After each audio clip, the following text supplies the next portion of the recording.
We'll guide you through how to use Vercel for deploying your web applications. If you find this helpful, consider subscribing and liking the video. First, go to the Vercel website and log in with your account or sign up if you don't have one yet. Once you're in, you'll see the dashboard. Click on the New Project button to get started. You'll be prompted to import a Git repository. You can connect to GitHub, GitLab, or Bitbucket, so choose the one where your project is hosted. After selecting the repository, Vercel will automatically detect the framework you're using and configure the build settings for you. If everything looks good, click Deploy to start the deployment process. The deployment might take a few minutes, depending on your project's size.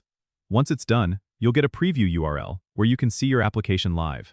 One of the great features of Vercel is that it supports automatic deployments on every push to your Git repository, so you don't have to redeploy manually. You can manage these settings by clicking on the Settings tab of your project. Here, you can also set up custom domains, environment variables, and more advanced configurations if needed.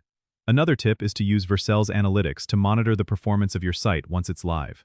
This feature gives you insights into metrics like page load times and traffic sources, helping you optimize your application further.